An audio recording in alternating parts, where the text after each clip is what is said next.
بمناسبه مرور 25 سنه على ديورافيت اختار افلام عدى عليها 25 سنه. فاكر افلام عدى عليها 25 سنه؟ المفروض ابقى فاكر شويه حاجات. اختار كده، وفي 5 افلام هنا. 5 بس من دول اللي عدى عليهم 25 سنه. نقول صعيدي في الجامعه الامريكيه. صح جدا. الناظر. تمام. مش عارف هم كانوا في نفس السنه ولا لا، بس يعني ايه، همام في امستردام. صح. هو مش لازم 25 سنه بالظبط، عدى اكتر 25 سنه او اكتر. ماشي. صعيدي والناظر وهمام الاثنين. ممكن ايام السادات. لا ده تريك، ما عداش لسه. اكتر فيلم بتحبه في دول ايه؟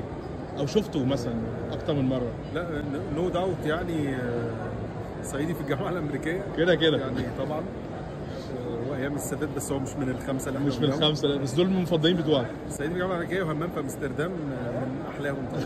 طب مين اكتر بس بتحبه عامه يعني؟ او بتحب اللي هو افلامه؟ الله يرحمه علاء ولي الدين. الناظر طبعا صنع اجيال، وطبعا الفيلم ده لغايه النهارده عمرك ما تزهق منه. في كميه افيهات لغايه دلوقتي شغاله، لغايه دلوقتي موجوده. رهيب، وبسببه بقول لك بقى طلع لنا عباقره يعني.